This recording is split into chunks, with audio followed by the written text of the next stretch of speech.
Bien, alors, tout d'abord, bienvenue aux étudiants de M2 qui rejoignent les conférences pour le deuxième semestre. Et bonjour aux étudiants de L1 qui viennent régulièrement à ces conférences, les de licence en général. Et plus largement à toutes et à tous. Bienvenue également à Jean-Noël Jouzel, notre invité d'aujourd'hui. Jean-Noël Jouzel est sociologue et politiste. Donc on peut dire que vous pratiquez la sociologie politique. On peut dire ça.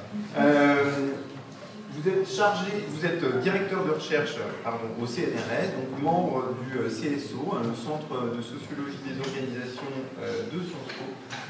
Et depuis votre thèse soutenue en 2006 sur les éthers de glycol, donc les éthers de glycol, un solvant toxique, jusqu'à vos travaux plus récents sur les pesticides et en passant par ceux sur les nanotechnologies, les nanoparticules, vous travaillez sur les controverses portant sur des questions de santé publique et plus précisément de santé au travail.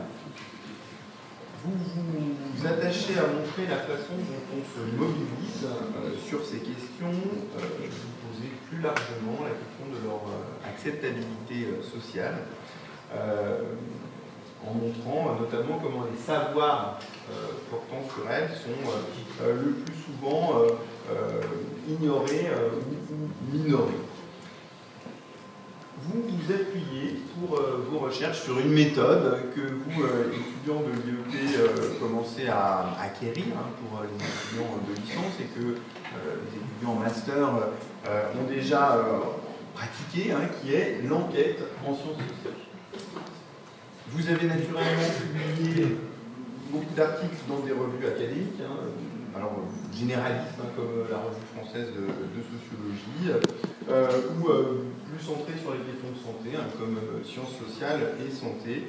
Et vous avez publié de nombreux ouvrages, dont Pesticides, comment ignorer ce que l'on sait, en 2019, aux presses de Sciences Po, ouvrage qui vous a valu le prix Prescrire en 2021. Et plus récemment, en 2024, l'agriculture empoisonnée, qui sera le propos d'aujourd'hui. Vous l'avez publié donc en co-publication avec Giovanni Hett, toujours aux presses de Sciences Po. Merci beaucoup Jean-Noël Jouzel d'avoir accepté notre invitation. Merci beaucoup. Merci pour la présentation. Merci pour l'invitation. Bonjour tout le monde. Voilà, donc je pense que je fais ça là. Qu'est-ce que je fais? J'appuie sur des boutons. Comme ça. Voilà, donc aujourd'hui, je vais vous parler de ce livre, L'agriculture empoisonnée, que j'ai écrit avec mon acolyte Giovanni Hett, suite à une enquête qu'on a menée tous les deux pendant une longue durée, une dizaine d'années en fait. Alors par intermittence, on n'a pas fait que ça pendant 10 ans, mais on a beaucoup fait ça pendant 10 ans. Avec pour objet principal de l'enquête une mobilisation collective, qui est une mobilisation qui est apparue au début des années 2010 en France, qui est la mobilisation des phytovictimes. Qu'est-ce que c'est les phytovictimes? C'est une association qui rassemble des agriculteurs qui sont atteints de maladies dont ils estiment qu'elles ont été causées par leur exposition aux pesticides. Donc, les maladies dont il est question, j'en reparlerai dans l'exposé, mais c'est typiquement des maladies chroniques qu'on ne souhaite pas avoir, des maladies neurodégénératives comme la maladie de Parkinson, des cancers comme le cancer de la prostate ou des hémopathies malignes, donc des myélomes, des lymphomes. Et donc on a mené l'enquête auprès de ces agriculteurs qui ont fondé cette association en s'intéressant à la fois à leur parcours individuel mais aussi à la construction de cette cause collective qui était alors complètement inédite en France. C'était vraiment... c'était jamais arrivé en fait que des agriculteurs revendiquent un statut de victime des pesticides, alors même que, j'en reviendrai aussi, mais les pesticides, c'est pas des produits qui sont utilisés depuis peu de temps dans l'agriculture, ça fait longtemps qu'ils sont très présents dans l'agriculture française, c'est des produits qui sont par définition toxiques, ils servent à endommager le vivant. Et pourtant, la question de leurs effets sur la santé des agriculteurs s'est peu posée pendant longtemps, en tout cas, et s'est pas posée à travers des mobilisations collectives de personnes revendiquant un statut de victime des pesticides. Voilà, donc on a mené une enquête au long cours auprès de cette association, des agriculteurs qui la composent, mais aussi, j'y reviendrai, mais des membres de leur famille, mais aussi des différentes catégories d'acteurs qui ont joué un rôle dans le parcours qui les a conduits du statut de malade au statut de victime. J'y reviendrai aussi, mais ce n'est pas tout à fait la même chose. Et donc on a rencontré aussi des militants environnementalistes, des avocats, des journalistes. On a rencontré toute une série de personnes qui ont joué un rôle d'intermédiaire dans leur parcours de victime. Et puis, je ne sais pas si je pourrais en parler aujourd'hui, si j'aurais le temps, mais on a aussi, donc le livre, il est sorti il y a 2 ans tout pile, et puis on pensait que c'était la fin de cette enquête, et en réalité on l'a relancé au moment où le livre sortait, en repartant sur une nouvelle enquête, sur laquelle on est à pied d'œuvre depuis 2 ans, non plus autour des agriculteurs malades des pesticides, mais autour de la question des maladies pédiatriques provoquées par l'exposition parentale professionnelle aux pesticides. C'est pour ça que, paraphrasant Nicolas Mathieu, paraphrasant lui-même l'Ancien Testament, j'utilise l'expression « leurs enfants après eux », vous avez peut-être lu ce roman ou vu le film. Leurs enfants après eux, pourquoi? Parce que l'enquête porte maintenant sur la question des effets des expositions professionnelles aux pesticides, non pas sur la santé des travailleurs eux-mêmes, mais sur la santé de leurs descendants. Voilà, j'en dirai peut-être un mot si j'ai le temps, mais ce n'est pas absolument certain. Donc j'ai prévu un exposé en 3 parties. Je vais d'abord faire un point sur un peu l'état des savoirs. Qu'est-ce qu'on sait aujourd'hui sur les liens entre exposition professionnelle aux pesticides en agriculture et santé des agriculteurs, avant de montrer en quoi revendiquer un statut de victime pour un agriculteur productiviste qui a utilisé des pesticides tout au long de sa carrière, ça ne va pas de soi, et en quoi ça nécessite un travail de légitimation qui implique et qui a impliqué dans l'histoire à laquelle on s'est intéressé une série d'alliances politiques assez improbables en réalité. Et puis, ensuite, j'insisterai, si j'ai le temps, là aussi, on verra, sur le fait que ces histoires de victimes, de transformation de soi en victime, de revendication d'un statut de victime, c'est aussi des histoires de famille, et c'est très lié à la manière dont fonctionne l'agriculture et son inscription à la fois dans le temps et dans l'espace. Voilà, en gros, le programme. Donc, je vous raconte à grands traits qu'est-ce qu'on sait des liens entre pesticides et santé des agriculteurs et des effets des pesticides sur la santé de la population qui est de loin le plus exposée, à savoir les travailleurs de l'agriculture.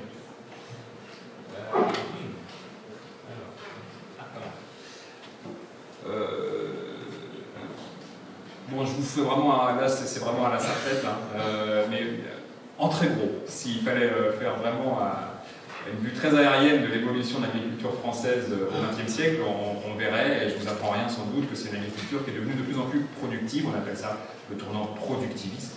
Alors, je vous ai mis ici un graphe de l'évolution des rendements en grains pour le blé sur les 19e et 20e siècles, mais on pourrait faire ce graphe pour à peu près toutes les cultures. En gros, on a une agriculture qui est devenue très productrice, qui est devenue très exportatrice, et ça ne s'est pas fait tout seul, ça s'est fait parce qu'il y a eu des changements structurels très importants en agriculture, parmi lesquels l'utilisation de plus en plus massive d'un nombre de plus en plus important de substances dites phytosanitaires, phytopharmaceutiques, ce qu'on appelle dans le langage courant des pesticides.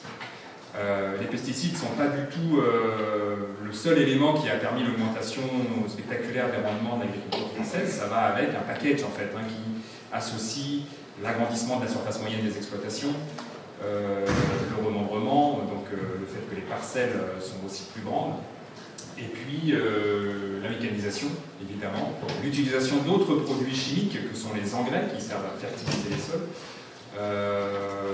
Voilà, tout ça, évidemment, dans les années, à partir des années après la Deuxième Guerre mondiale, on va dire, mais ça avait commencé avant, mais ça s'est accéléré durant les Trente Glorieuses pour construire un système, ce que souvent les agronomes appellent un verrouillage socio-technique, en disant voilà, les pesticides, c'est pas juste une variable qu'on peut enlever, c'est en fait un des piliers, avec d'autres piliers, de l'agriculture moderne productiviste et qui est très très lié aux autres. Alors, très très lié aux autres piliers, pourquoi? Parce que non seulement les pesticides ont contribué à l'accroissement des rendements, c'est important, Mais aussi les pesticides, c'est pas tout à fait la même idée, ils ont contribué à sécuriser les récoltes. C'est-à-dire que non seulement on produit plus, mais en utilisant des pesticides, on est plus certain de produire que si on ne les utilise pas. En gros, la récolte, elle est plus certaine pour quelqu'un pour un exploitant qui est en conventionnel, comme on dit, donc qui utilise des pesticides, que pour quelqu'un qui est en bio. Il y a plus d'aléas. Et cet aléa, c'est précisément ce qu'on cherche à chasser quand on est un agriculteur qui entreprend d'importants investissements, notamment pour acquérir des terres ou pour acquérir du matériel agricole. C'est peut-être loin de vos préoccupations, le matériel agricole, mais il faut bien imaginer qu'une exploitation agricole, c'est une toute petite entreprise à l'échelle d'un foyer domestique qui consent d'énormes investissements à cette échelle-là pour acquérir des tracteurs, des moissonneuses, des ensileuses, etc. C'est des centaines de milliers d'euros à chaque fois. Donc le fait d'avoir une prévisibilité sur la récolte de l'année joue un rôle important dans cette histoire-là aussi, et ça crée aussi un lien de dépendance très fort vis-à-vis de la capacité de la chimie, y compris si elle est dangereuse, à apporter ce type de garantie. Et puis accessoirement, on en parle dans le livre, mais les pesticides, notamment les herbicides, c'est des produits qui sont aussi enquistés dans l'agriculture française, mais aussi dans toutes les agricultures, tous les pays exportateurs agricoles, parce qu'ils ont aussi une vertu, c'est qu'ils adoucissent des conditions de travail qui sont extrêmement dures en agriculture. Le métier d'agriculteur reste difficile aujourd'hui, et puis vous le savez d'ailleurs, il y a des agriculteurs régulièrement dans la rue qui dénoncent la dureté de leurs conditions de travail et qui exigent une série d'allègements, vous le savez aussi sans doute, de ce qu'ils estiment être des contraintes environnementales injustes qui pèsent sur leur activité. Je ne vais pas rentrer là-dedans. On en parlera peut-être dans les échanges. Mais c'est néanmoins, si les pesticides sont si utilisés, c'est aussi qu'ils rendent des fiers services. Voilà. Et que utiliser les pesticides, c'est aussi dégager un petit peu de temps pour soi par rapport à la génération des parents. Et c'est aussi pour ça que ces produits sont très présents dans l'agriculture. Bref, un lien de dépendance structurelle s'est développé au XXe siècle entre l'agriculture et les pesticides. Et donc c'est des produits par définition dangereux. Alors c'est des produits dangereux, ce qui fait que la puissance publique, et en l'occurrence le ministère de l'Agriculture en France, s'est préoccupé depuis assez longtemps, d'assez longue date, de la question du contrôle des effets indésirables des pesticides, et notamment sur la santé de la population, encore une fois la plus exposée, à savoir les agriculteurs eux-mêmes. Ça a pris la forme d'une autorisation de mise sur le marché dès 1943 en France. Sous le régime de Vichy, il y a déjà une autorisation de mise sur le marché des pesticides. C'est-à-dire qu'un industriel ne peut pas commercialiser un pesticide sans avoir l'approbation d'une autorité administrative qui a longtemps été le ministère de l'Agriculture et qui maintenant est l'ANSES, l'Agence nationale de sécurité sanitaire de l'alimentation, de l'environnement et du travail. Ça, c'est pas le cas pour la plupart des substances chimiques auxquelles on est exposé dans notre quotidien, qui sont mises sur le marché sans autorisation administrative. Cette autorisation administrative de mise sur le marché, elle concerne les pesticides et aujourd'hui les médicaments aussi, mais ça a d'abord été conçu pour les pesticides, parce que c'est des produits clairement utilisés parce qu'ils sont dangereux, et donc ils sont potentiellement dangereux pour la santé humaine, et pas seulement pour celle des insectes, ou des mauvaises herbes, ou des champignons qui menacent les cultures. Et donc cette autorisation de mise sur le marché, elle repose depuis des décennies sur une évaluation de risque, qui est préalable à l'autorisation de mise sur le marché. Évaluation de risque qui est à la charge de l'industriel qui veut commercialiser un pesticide. C'est lui qui doit soumettre à l'autorité administrative un dossier dans lequel il a soumis à son produit, le pesticide qu'il veut commercialiser, des animaux de laboratoire, en faisant des tests de toxicologie in vivo, pour essayer de déterminer, sur la base de ces essais en laboratoire, une dose acceptable d'exposition, c'est-à-dire une dose en dessous de laquelle le produit n'a pas d'effet sur la santé, et donc on l'identifie sur des rongeurs et on l'extrapole à l'homme. Suivant un calcul que je vous épargne, mais qui n'est pas très compliqué en réalité. Tout ça pour dire que depuis des décennies, il y a des centaines de produits qui ont été mis sur le marché en tant que pesticides, peut-être qu'il y en a presque 1000, substances actives,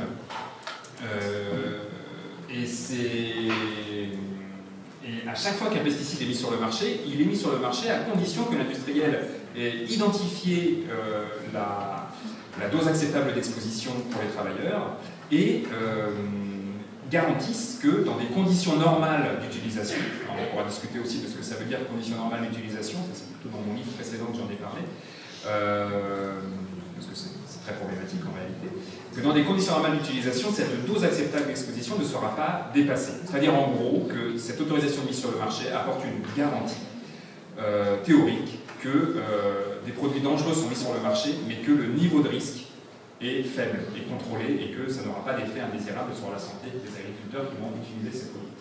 Tout ça repose également, cette idée à l'international, on parle d'un safe use, en français on pourrait dire l'usage contrôlé, c'est-à-dire c'est dangereux, mais on peut définir des conditions d'utilisation qui font que ces dangers ne sont pas censés avoir d'effets négatifs sur la santé humaine. Tout ça repose aussi sur des préconisations qui sont faites aux utilisateurs des produits, donc aux agriculteurs, par le biais de l'étiquetage de ces produits en termes de port de vêtements de protection, donc des gants, des protections, des combinaisons, des masques éventuellement. C'est à l'agriculteur de se protéger lui-même en suivant scrupuleusement les préconisations qui sont portées à sa connaissance via l'étiquette des produits. Voilà en gros comment le système a marché pendant des décennies et comment des dizaines, des centaines de pesticides ont été mis sur le marché sous réserve qu'une évaluation de risque garantisse que ça n'allait pas avoir d'effet délétère sur la santé. Le petit hic de cette histoire, j'ai du mal à passer les slides, mais je m'appelle. Ah voilà, c'est comme ça. Le petit hic dans cette histoire, c'est que à partir de la fin du XXe siècle est arrivée une autre source de données. Donc jusqu'ici, je vous ai parlé d'une seule science, c'est la toxicologie de laboratoire. On regarde sur des rats et des souris de laboratoire l'effet des pesticides, et c'est comme ça qu'on autorise les pesticides encore aujourd'hui. À partir de la fin du XXe siècle est arrivée une autre source de connaissances sur les effets des pesticides sur la santé, et notamment sur la santé des agriculteurs, c'est l'épidémiologie. Alors je ne vais pas vous faire un cours d'histoire des sciences et je vais pas vous raconter en détail ce que c'est que l'épidémiologie, mais en très gros, les épidémiologistes sont des gens qui ne font pas des tests sur des rats et des souris en laboratoire, mais c'est des gens qui posent des questions à des populations humaines qui sont exposées à des facteurs de risque pour identifier les liens entre ces facteurs de risque et la santé de ces personnes. Et pour le dire très rapidement, les enquêtes épidémiologiques qui ont commencé à s'intéresser aux liens entre exposition des agriculteurs aux pesticides et santé des agriculteurs à partir des années 80-90, donc à la fin du XXe siècle, et donc déjà à un moment où on utilisait beaucoup de pesticides, ont montré que l'exposition professionnelle aux pesticides des agriculteurs constitue un facteur de risque, c'est-à-dire que ça augmente leur risque, leur chance ou leur malchance d'avoir un certain nombre de pathologies chroniques, c'est dont je vous parlais rapidement en introduction, qui sont donc pour ce qui est le mieux connu aujourd'hui. On sait qu'être un agriculteur exposé aux pesticides, ça augmente le risque d'avoir la maladie de Parkinson, d'avoir des hémopathies malignes, le cancer de la prostate, d'avoir les maladies respiratoires comme la BPCO, d'avoir des troubles cognitifs. Tout ça est répertorié dans les expertises collectives successives que l'INSERM a consacrées à la question de pesticides et effets sur la santé. La première en 2013, c'est la grise, qui correspond à... C'est là où il est établi que l'exposition professionnelle provoque une maladie de Parkinson et une maladie maligne comme ça la prostate. Et puis, l'actualisation en 2021, que je vous ai mis en bas, ajoute la BPCO et le trouble cognitif, mais je mets 3 petits points parce qu'à l'évidence, d'autres liens entre exposition professionnelle aux pesticides et santé ont vocation à être découverts par l'intermédiaire de ces données épidémiologiques qui se sont accumulées et qui, aujourd'hui, constituent un gros corpus de littérature.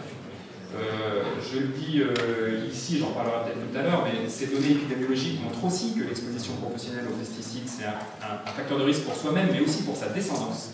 En cas d'exposition dans la période prénatale, donc soit dans la période in utero pour la maman, ou soit dans la période préconceptionnelle pour le papa, l'exposition professionnelle aux pesticides augmente le risque que l'enfant ait un certain nombre de pathologies, dont là aussi on ne souhaite à aucun enfant de les avoir, à savoir des leucémies, des tumeurs du système nerveux central, mais aussi des malformations, comme des fentes labiopalatines, donc ce qu'on appelle des becs de lièvre, des hypospadias, des malformations de la verge chez le garçon, ou encore des troubles du neurodéveloppement. Et puis se posent beaucoup de questions, et j'en parlerai pas aujourd'hui, sur le lien entre exposition des riverains de parcelles agricoles aux pesticides et leur santé, et bien sûr l'exposition de vous et moi qui consommons des fruits et des légumes sur lesquels il peut y avoir des résidus de pesticides de notre santé, mais ça c'est des questions que je n'aborderai pas aujourd'hui.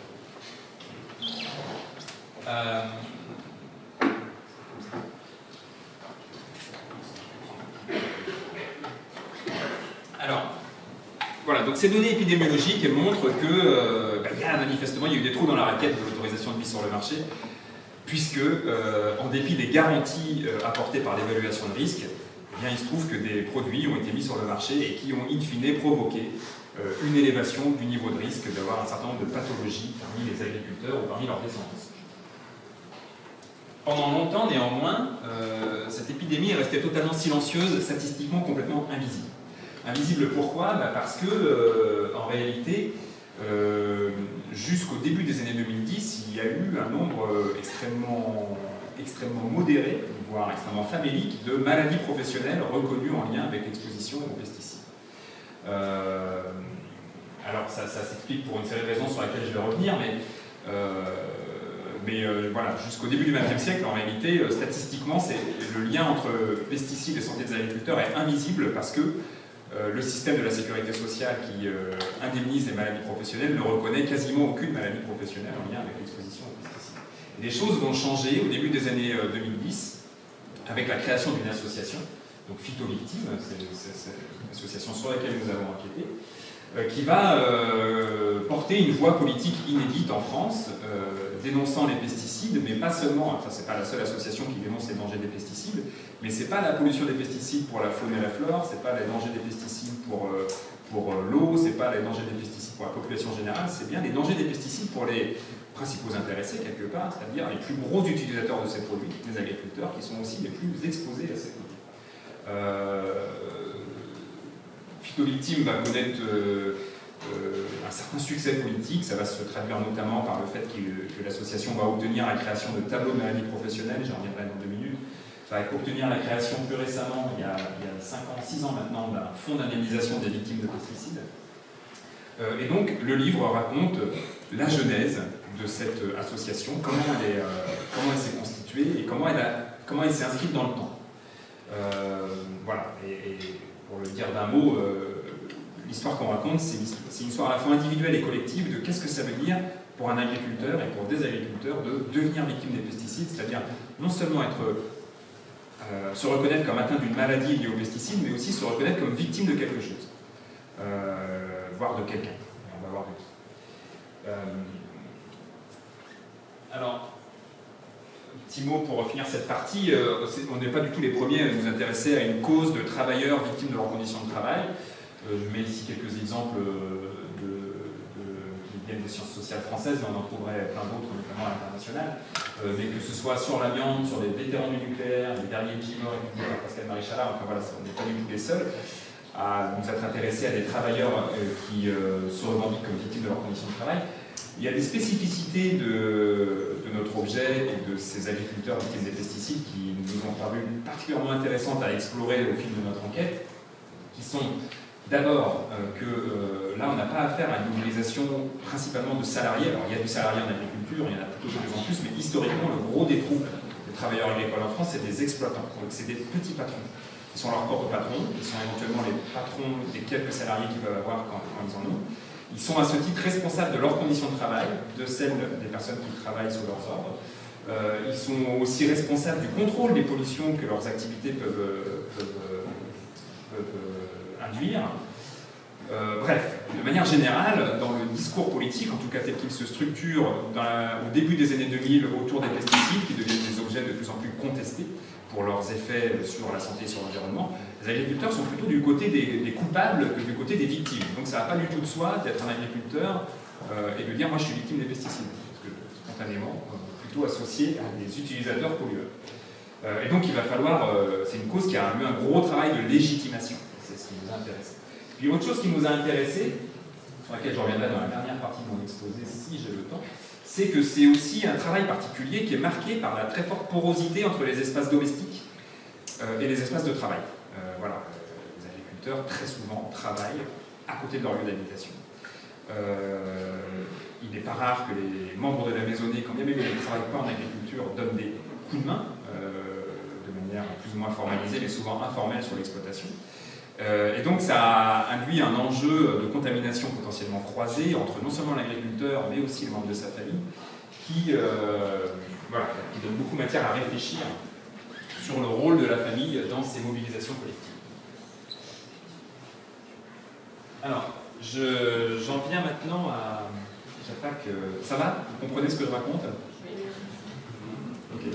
J'en viens à la deuxième partie de cette présentation dans laquelle donc, je vais rentrer un peu dans le détail de ce que le livre raconte sur la construction de cette cause politique improbable. Alors je le mets ici, mais c'est pas forcément très important, mais je cite un article là, très classique de Fettiner et quelques autres sociologues du droit américain du début des années 80. Vous avez peut-être déjà entendu parler de cet article, Naming, Blaming, Claiming. De quoi il s'agit? Il s'agit en fait d'un article qui montre que les litiges, les préjudices, le fait de se vivre comme victime d'un préjudice, c'est le résultat d'un processus social. Ça ne va pas de soi. C'est pas parce qu'on est atteint d'une maladie liée aux pesticides qu'on est automatiquement une victime des pesticides. En fait, il y a des étapes à franchir pour devenir victime des pesticides, ce qu'on pourrait appeler une forme de carrière victimaire. Et c'est ça que désigne le naming, blaming, claiming. Naming, c'est prendre conscience que sa maladie peut être liée à son exposition aux pesticides. Ça, je vais en dire dans 2 secondes, mais ça va pas de soi. Le blaming, c'est prendre conscience qu'on n'est peut-être pas soi-même le seul responsable de ses propres malheurs, mais qu'il y a peut-être un tiers qui peut être blâmé. Par exemple, un industriel qui a mis un produit sur le marché ou une autorité administrative qui a autorisé sa commercialisation, alors même qu'en réalité, le niveau de risque n'était pas si maîtrisé qu'avance. Et puis le claiming, c'est la réclamation d'une juste réparation du tort subi. On s'est intéressé beaucoup au franchissement par les agriculteurs qui ont créé cette association Pictet Victimes, de cette série d'étapes qui évidemment ne se dessinent pas comme ça dans le temps, de manière aussi séparée, mais ils ont une grille analytique pour comprendre un peu, décrire les choses. Et donc par exemple, quand on s'intéresse à la manière dont les agriculteurs qui ont constitué Pictet Victimes au début des années 2010, alors c'est une poignée d'agriculteurs, hein, ils sont une quinzaine au départ, c'est des cas qui sont éparpillés sur le territoire national et qui vont se réunir au début des années 2010 pour créer cette association et exiger conjointement à la fois un plus grand contrôle des pesticides et en même temps une meilleure réparation, une meilleure indemnisation des maladies qu'ils induisent parmi les agriculteurs. Ces agriculteurs qui ont fondé Pictet Victimes sont des gens qui, au début des années 2000, ont contracté des maladies. Donc souvent, c'était des gens qui avaient 40, 50 ans, déjà une carrière d'agriculteur derrière eux. La plupart d'entre eux, c'était des exploitants. Il y a quelques salariés, les fondateurs de l'association, mais c'est plutôt des exploitants. C'est plutôt des exploitants productivistes, hein, c'est plutôt des gros exploitants, moyens ou gros. Enfin, voilà, ça peut être souvent des gens qui ont plutôt bien réussi en agriculture, hein, c'est pas le cas de tous, mais on est loin du schéma du petit agriculteur du Larzac qui élève des chèvres, hein, c'est pas du tout ça les fondateurs de cette association, c'est plutôt des productivistes. Ils ont utilisé les pesticides, ils ont consenti énormément d'investissements sur leur exploitation, ils l'ont souvent modernisé, bien souvent ils l'ont hérité des parents, ils l'ont transformé, ils l'ont agrandi, ils l'ont mécanisé encore davantage, ils ont recouru beaucoup à la chimie, et puis à 45 ans, à 50 ans, on leur annonce « Ah bah monsieur, vous avez la maladie de Parkinson, ah bah vous avez un lymphome, un truc pas sympa ». Et donc on s'est intéressé, on a fait avec eux de longs entretiens, de longs récits de vie, pour reconstituer leur carrière de malade, leur carrière de victime, et on s'est intéressé au moment où ils ont pris conscience que cette maladie pouvait être liée à l'exposition aux pesticides, ce qui ne va pas du tout de soi au début des années 2000, hein, parce que non seulement les connaissances scientifiques commencent à arriver, mais elles ne sont pas encore bien répertoriées dans des documents d'expertise collective officiels, et puis aussi parce que les médecins sont souvent très peu au courant. Les oncohématologues qui s'occupent des hémopathies malignes, les neurologues qui s'occupent de la maladie de Parkinson, les urologues qui s'occupent du cancer de la prostate, toutes ces spécialités médicales sont souvent très vaguement, voire pas du tout au courant, que l'exposition professionnelle aux pesticides constitue un facteur de risque pour les pathologies qu'ils voient au quotidien dans leur cabinet. Donc ils ne pensent pas du tout à mettre les agriculteurs sur la piste d'une possible exposition environnementale et professionnelle aux pesticides pour expliquer leur maladie. Voire même, ils les découragent d'investiguer cette hypothèse. Ils disent, mais non, c'est la faute à pas de chance, ou c'est la faute à la génétique, enfin en tout cas, le pesticide, non, je ne crois pas. Ça, c'est quelque chose qui nous intéresse beaucoup. On a beaucoup continué à travailler, c'est un peu un des spin-offs de l'enquête, autour des médecins et de leur rôle dans la reconnaissance des maladies professionnelles en agriculture ou bien au-delà. Mais je ne vous raconterai pas ça aujourd'hui, mais on est toujours beaucoup là-dessus aujourd'hui, notamment dans cette enquête autour des enfants malades du fait de l'exposition professionnelle de leurs parents. Voilà, on interroge beaucoup oncopédiatres, neuropédiatres, chirurgiens pédiatriques pour voir un peu ce qu'ils savent et ce qu'ils font en matière d'identification des liens entre santé pédiatrique et exposition des facteurs de risque environnementaux en général, mais notamment aux pesticides en particulier.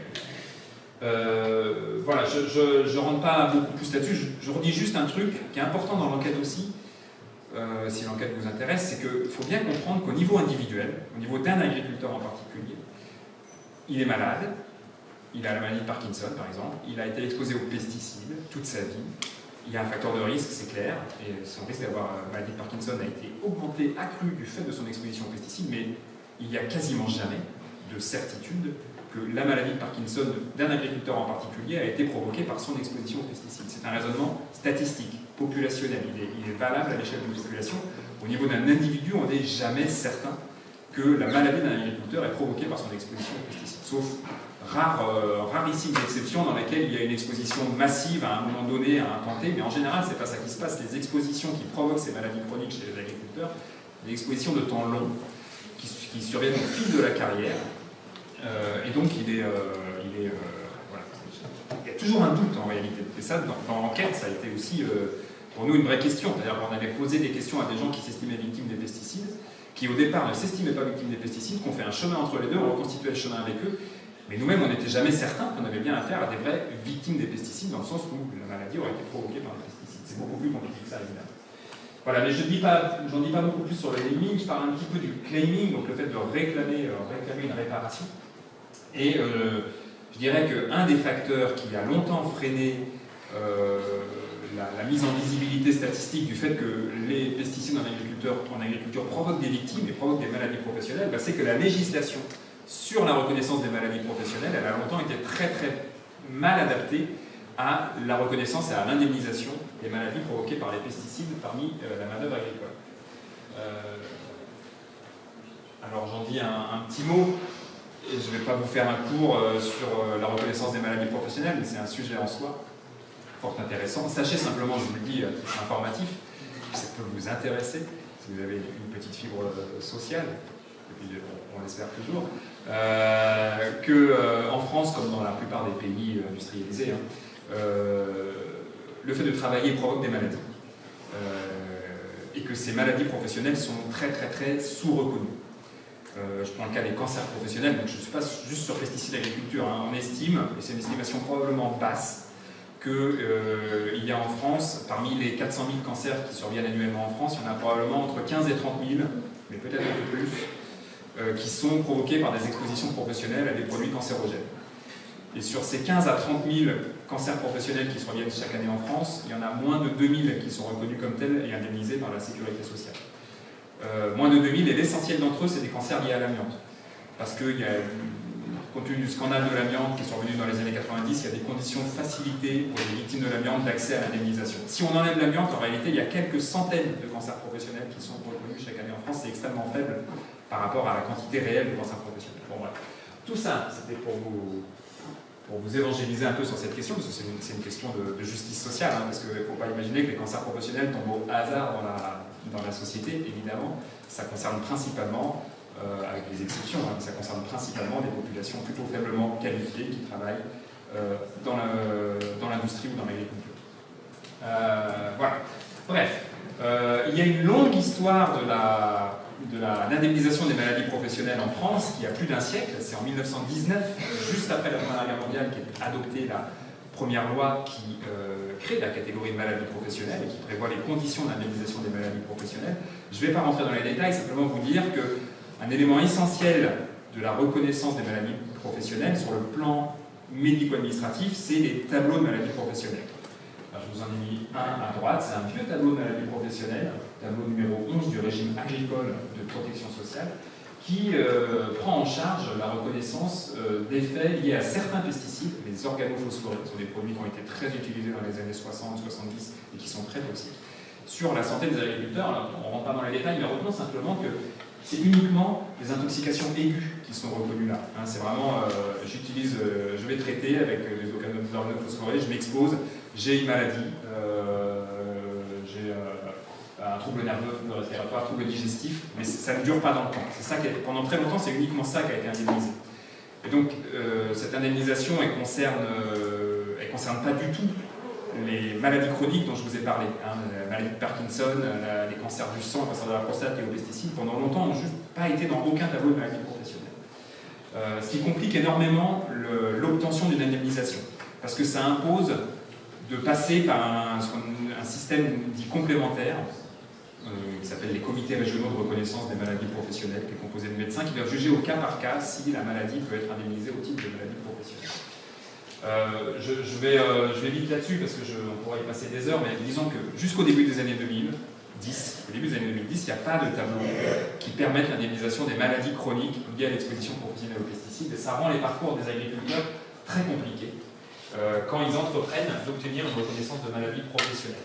Alors, jusqu'en 2001, les exploitants n'avaient de toute façon pas le droit à la reconnaissance de maladie professionnelle, tout comme aujourd'hui les indépendants. C'est-à-dire, vous êtes votre propre patron, vous êtes responsable de votre condition de travail, vous n'avez pas le droit à la reconnaissance de maladie professionnelle. À partir de 2001, les exploitants agricoles obtiennent le droit d'avoir une reconnaissance de maladie professionnelle, et compte tenu de l'absence de tableau de maladie professionnelle qui faciliterait les parcours médico-administratifs pour des maladies liées aux pesticides, en fait, ils se lancent.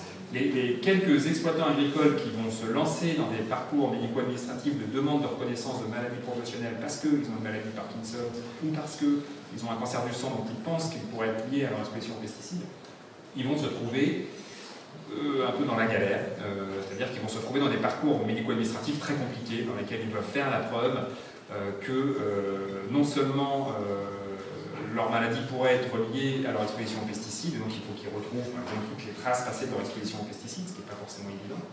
Mais en plus, ils doivent faire la preuve qu'il est plus probable que ce soit leur exposition aux pesticides qui ait provoqué leur maladie qu'une autre cause.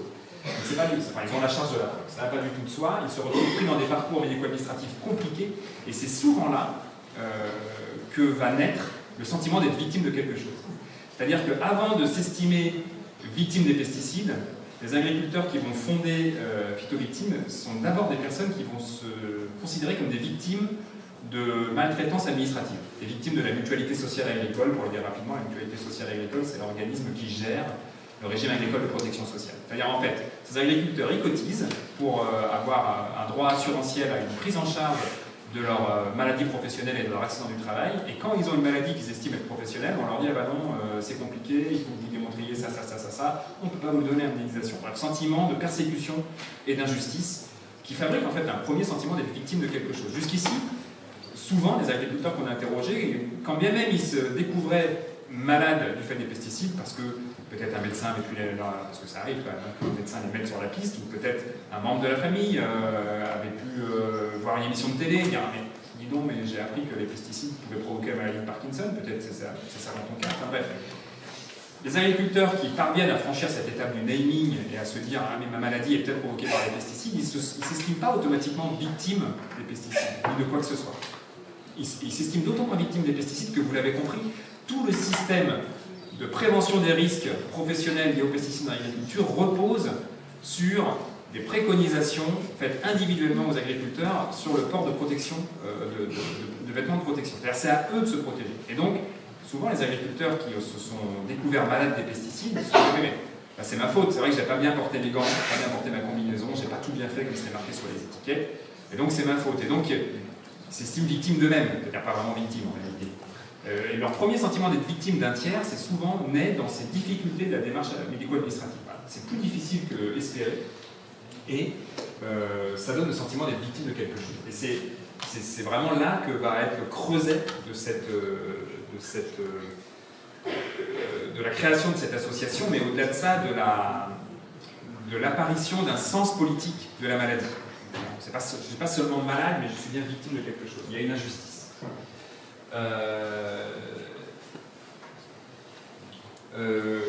Et c'est ainsi que en fait, de proche en proche se structurer. En fait, la Phytovictime, c'est quoi au départ?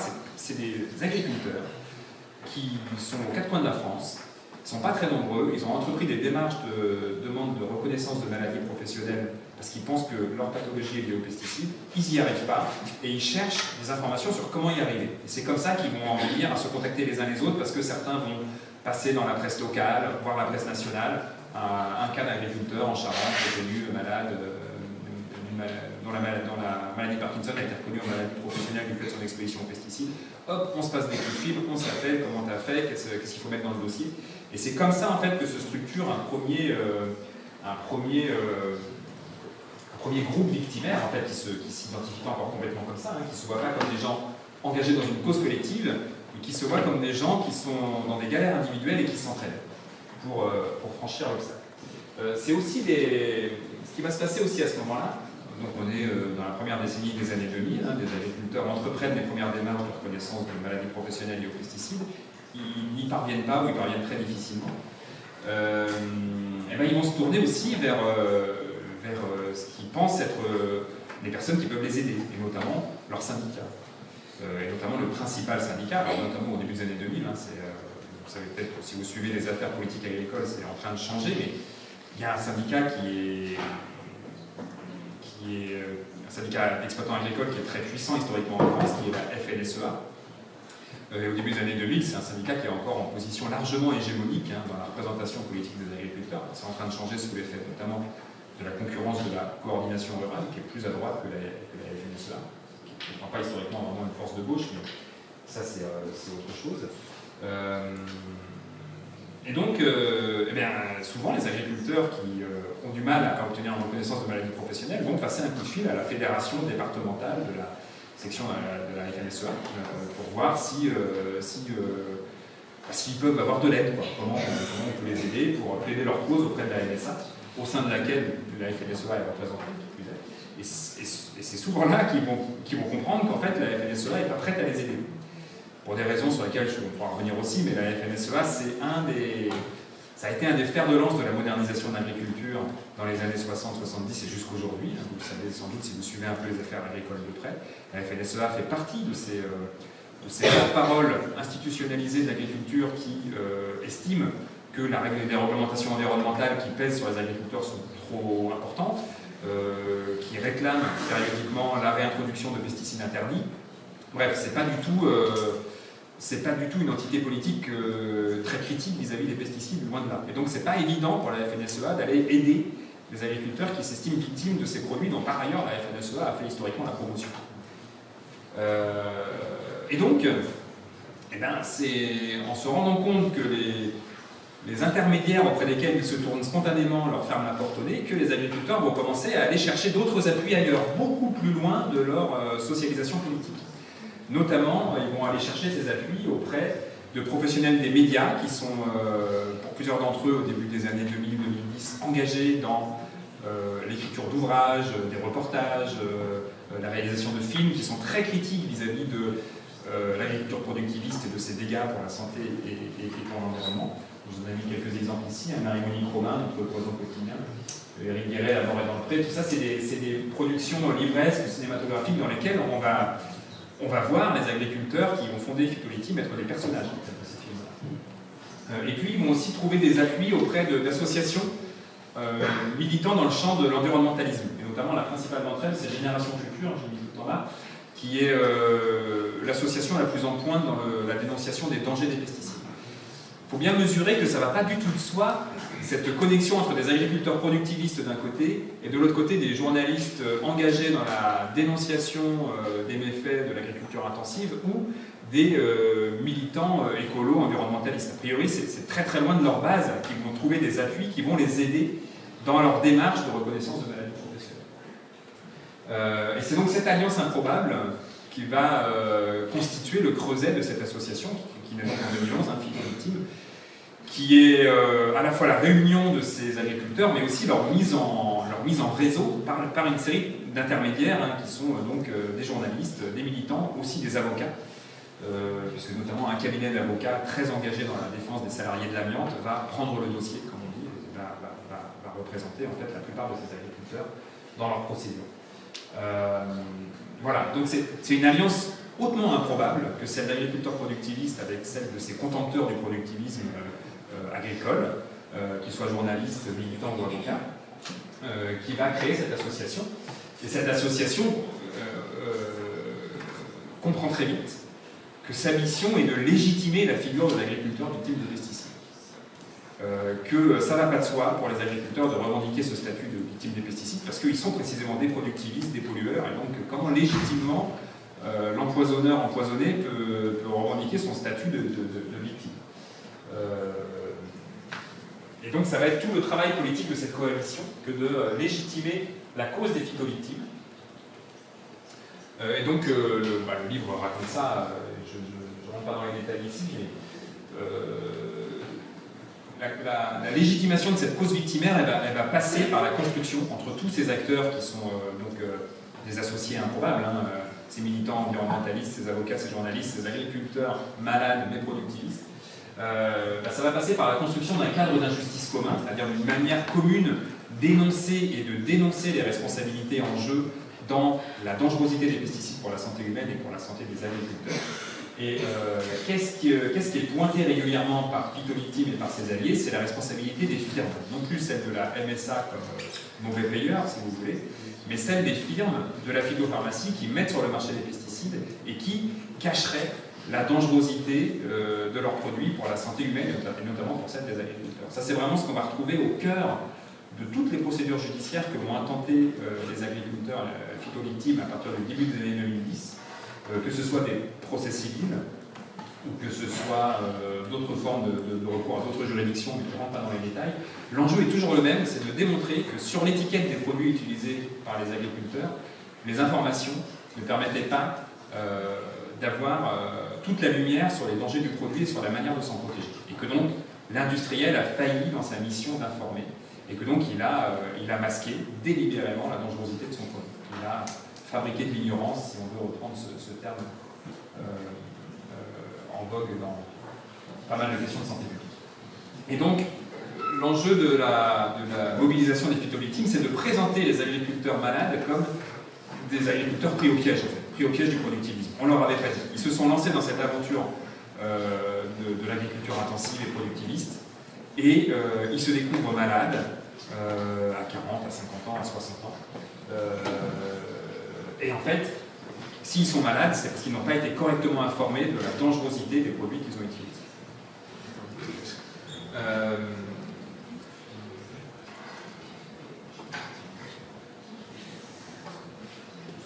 Ça va? Vous suivez toujours?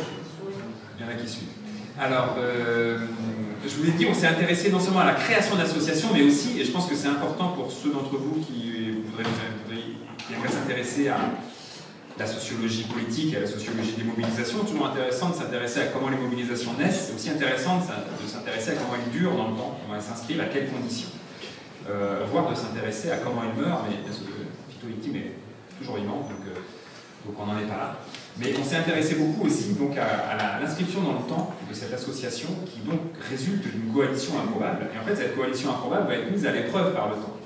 Parce qu'en réalité, à la grande surprise des militants environnementalistes ou des journalistes on va dire, engagés qui ont participé à la création de Phytovictime, ils s'attendaient en fait à ce que ces agriculteurs, une fois qu'ils comprennent que leur maladie est provoquée par les pesticides, ils s'attendaient à ce qu'ils sortent de l'agriculture productiviste et à ce qu'ils passent au bio, par exemple, qu'ils n'utilisent plus de pesticides puisque ces produits les ont rendus malades. Or, ils découvrent que les agriculteurs membres de Phytovictime, pour la plupart d'entre eux, en fait, restent dans l'agriculture conventionnelle, continuent d'utiliser des pesticides, éventuellement ne s'y exposent plus, mais vont embaucher des salariés pour faire le travail à leur place quand il s'agit de... Voilà. Et donc ça crée de la confusion en fait au sein de la coalition. C'est-à-dire, on présente les agriculteurs phytovictimes comme victimes d'un piège dans lequel ils sont pris, mais on voit bien qu'ils ne sortent pas du piège, ils restent dans ce système. Ils restent dans ce système pour des raisons sur lesquelles on pourra revenir, mais en fait, pour le dire simplement, quand on a 50 ans, on est malade, qu'on a un cancer, quand bien même on en guérirait, convertir son exploitation pour passer au bio, ça ne va pas du tout de soi. En fait, c'est un coût, c'est compliqué. Voilà. Il y a d'excellentes raisons qui font que ces agriculteurs ne sortent pas de ce système productiviste, mais néanmoins, ça ne cadre pas bien avec tout le travail de politisation comme une injustice de la maladie qui repose sur l'idée que les agriculteurs n'ont pas été correctement informés et que s'ils l'avaient été, s'ils avaient conscience des dangers, ils ne se seraient pas lancés dans cette entreprise. Or, ils restent dans cette entreprise. Ça va poser des questions vraiment épineuses à la coalition et ça va créer des formes les liens vont se distendre entre les agriculteurs phytovictimes et puis leur soutien politique. qui vont progressivement s'éloigner de cette association. Alors ça va beaucoup se cristalliser autour de la conversion à l'agriculture biologique, qui est ardemment souhaitée par les acteurs politiques qui soutiennent Phytolithium et qui en fait est donc très peu entreprise par les membres de Phytolithium. Alors je vous ai mis ici, ça c'est un membre de Phytolithium là, qui se trouve en fauteuil suite à un cancer du sang, parce que ça a touché la moelle épinière. Et dans le film dont je vous parlais tout à l'heure, La mort est dans le pré, c'est un film qui sort en 2012 et qui raconte vraiment les tout premiers pas de l'association. On le voit à un moment qui dit moi en fait je vais convertir mon exploitation au bio. Et on a interrogé le réalisateur, c'est notre enquête aussi, qui nous dit qu'il a été surpris ce jour-là. C'était pas prévu, c'était pas scripté, c'était très spontané. Je suis malade de ces produits, c'est insupportable d'imaginer que je vais continuer à les utiliser, donc je vais convertir mon exploitation en bio. Et puis, les années passent, et en fait l'exploitation de ce monsieur reste en conventionnel, ne passe pas au bio, et donc ça va commencer à poser une série de problèmes. D'abord pour lui, c'est-à-dire que à chaque assemblée générale de Phytolithium, le film est passé, parce qu'il est plutôt assez cohérent avec le discours de Phytolithium. Et puis les années passent, et lui, il ne se convertit pas. C'est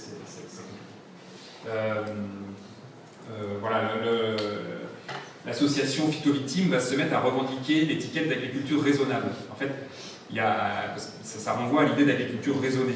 L'agriculture raisonnée, c'est quoi? C'est cette idée qu'on peut continuer à utiliser des pesticides, mais de manière raisonnée, et donc en faisant attention à en utiliser moins. Ça, aux yeux des acteurs associatifs, environnementalistes qui critiquent les dangers des pesticides, c'est en fait une rhétorique qui est celle de la FNSEA, qui est celle de leurs adversaires politiques, qui consiste à faire croire qu'on peut aménager le système à la marge et que ça suffira à limiter les dangers des pesticides. Et donc l'agriculture raisonnée, c'est quelque chose qui est très mal vu de la part des alliés de Phytolithium. Le président de Phytolithium, Paul François, va bien comprendre ça et donc va jouer un peu sur les mots en disant nous on n'est pas pour le raisonné, on est pour le raisonnable. Et vous voyez, ça vient un peu mettre un mot sur la ligne de crête très très étroite finalement sur laquelle se retrouve cette association au fil des années. Il faut à la fois dénoncer les dangers du productivisme sans en sortir. Et donc c'est compliqué. C'est compliqué et c'est ce qui explique que l'association, au fil du temps, va en fait recentrer son combat principalement sur la question de la réparation. Ce que demande Phytolithium, c'est une meilleure réparation des maladies professionnelles. En revanche, Phytolithium est beaucoup moins engagé sur la question de la prévention du risque ou des modèles agricoles souhaitables, parce que c'est des sujets qui sont en fait très contentieux au sein de l'association, qui provoquent des conflits internes importants. Alors que c'est beaucoup plus consensuel de miser sur on veut une meilleure indemnisation, et c'est ce que vont obtenir les Phytolithium. Ils vont obtenir la création de tableaux de maladies professionnelles. Le dernier en date, c'est cancer de la prostate provoqué par les pesticides, créé en 2021. Mais il y en a un autre sur la maladie de Parkinson, un autre sur les hémopathies malignes. Ils vont obtenir, je vous l'ai dit, la création d'un fonds d'indemnisation des victimes de pesticides. Et donc ils vont obtenir une série de conquêtes par ce biais-là, mais par le biais d'un militantisme qui, il faut bien le voir, est de plus en plus institutionnalisé. Si vous voulez être plus critique, on pourrait dire une forme de militantisme très domestiqué, qui va passer par la participation à des groupes de travail de l'ANSES ou du ministère de l'Agriculture. Enfin, il ne s'agit plus du tout d'une contestation violente, il s'agit vraiment d'une contestation qui, en réalité, ne vient pas cibler le fond du problème, c'est-à-dire le productivisme agricole, mais vient plutôt cibler les effets indésirables de ce productivisme agricole et donc les effets induits sur la santé et donc revendiquer une meilleure indemnisation des maladies sans forcément changer tout le système productif. Alors peut-être je vais aller vite pour vous raconter la fin de l'histoire. J'ai le temps encore 5 bonnes minutes. Ouais, alors je vous raconte un petit mot, là, je ne vous raconterai pas tout, notamment je ne vous raconterai pas notre nouvelle enquête autour des enfants, mais on pourra en parler si ça vous intéresse. On s'est aussi donc beaucoup intéressé au rôle des proches dans la mobilisation des Phytolithium, des proches familiaux. Alors on n'est pas les premiers à faire ça, il y a toute une littérature en sociologie des mobilisations environnementales qui montre que c'est des mobilisations qui sont travaillées par des questions de genre, notamment par le rôle des femmes, mais aussi par des questions qui ont trait au sentiment de culpabilité des parents quant à l'exposition de leurs propres enfants à des pollutions. Disons-le simplement, dans le monde agricole, c'est particulièrement prégnant, cette place des proches dans la mobilisation, pour deux raisons principales. D'abord, je vous l'ai dit, mais il y a une imbrication très forte du spatial et de l'espace domestique et de l'espace professionnel. Et donc ça pose des vraies questions, c'est-à-dire que les agriculteurs qui s'estiment malades des pesticides peuvent aussi se poser la question de est-ce qu'il y a que moi qui ai été exposé aux pesticides, ou est-ce que parce que je revenais manger à la maison le midi, parce que mon linge il a été mélangé avec le linge de tout le monde, parce que mon épouse ou mes gamins ou mes gamines elles ont donné des coups de main périodiquement, ou parce que tout simplement les champs ils sont pas loin de la maison et que les pesticides ils ont cette fâcheuse tendance à pas rester là où on les a épandus, mais aussi à dériver. Enfin, est-ce qu'il n'y a que moi dans la famille qui a été exposé? Et ça, ça peut être un frein en fait à la prise de conscience de soi-même comme une victime. Ça peut conduire à ne pas s'interroger sur son propre statut de victime dès lors que ça pourrait déborder sur d'autres membres de la famille et qu'on pourrait être non pas seulement victime des pesticides, mais aussi peut-être, parce qu'on a travaillé de telle ou telle manière, responsable de la maladie d'un enfant ou d'une enfant. Et puis l'agriculture, vous le savez aussi, mais il y a aussi la question de l'imbrication temporelle des affaires familiales et des affaires professionnelles. L'agriculture, c'est souvent une affaire de famille. Encore aujourd'hui, hein, même s'il y a de moins en moins de transmission d'agriculture, la plupart des agriculteurs qui se lancent dans le métier sont des gens qui héritent d'une exploitation. Hein, ça se transmet de génération en génération, pour paraphraser le travail de Céline Dessières. Et donc, ça aussi, ça a joué un rôle important de frein, parfois, dans les parcours de ces agriculteurs victimes des pesticides. Notamment parce que, c'est le cas de cet agriculteur en fauteuil dont je vous parlais tout à l'heure, son frein principal à la conversion de son exploitation au bio, c'est que il sait qu'il est plus très loin de la transmettre à son fils. Et qu'en fait, il est inquiet à l'idée que c'est un risque. Se convertir au bio, c'est évidemment un risque économique. Et donc, convertir l'exploitation, c'est peut-être imposer à son fils qui n'a rien demandé de partir avec un handicap, en fait, avec une exploitation en mauvaise santé financière. Voilà, je ne vous dis rien de plus sur la famille, parce que ça peut vous motiver pour acheter le livre, pour en apprendre plus. Je dis un petit mot de conclusion. Donc je regrette de ne pas vous parler de ma nouvelle enquête, parce que c'est tout à fait passionnant par ailleurs.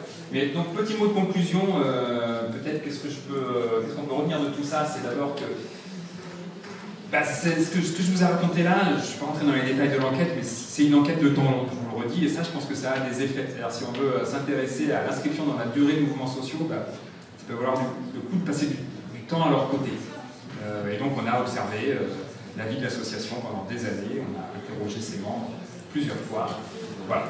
Ce qu'on peut retenir aussi, c'est que dans cette histoire, l'intime et le politique sont complètement mélangés, comme je vous l'ai dit là vraiment très rapidement, mais le rôle de la famille est fondamental et très déterminant pour les trajectoires individuelles et collectives de ces agriculteurs victimes des pesticides. C'est une histoire qui montre l'importance des coalitions politiques et de leur prise en compte dans l'analyse, et notamment de ce qui les fait tenir et de ce qui peut éventuellement les éroder, les fragiliser. Voilà, quelque chose auquel on tient, c'est que nous, on n'est pas les seuls à montrer qu'en fait les parcours de victimes, que les parcours de victimes ne se font jamais tout seuls, que ça nécessite l'intervention de tiers, intermédiaires. Nous, ce qu'on a essayé de faire dans le livre, c'est aussi de réinscrire l'action de ces tiers, de ces intermédiaires dans leur monde social d'appartenance. C'est-à-dire, on n'est pas sociologue des médias, mais c'est quand même important de comprendre ce que c'est que le champ médiatique français dans le traitement de l'information environnementale ou agricole, par exemple, pour comprendre comment les journalistes ont pu jouer le rôle d'intermédiaire dans les parcours victimaires de ces agriculteurs. C'est important de comprendre ce que c'est qu'une famille agricole et comment ça marche aujourd'hui, pour comprendre comment les proches familiaux ont pu aussi jouer un rôle dans ces parcours victimes. Mais je m'arrête là pour qu'on ait le temps de discuter. Merci de votre attention.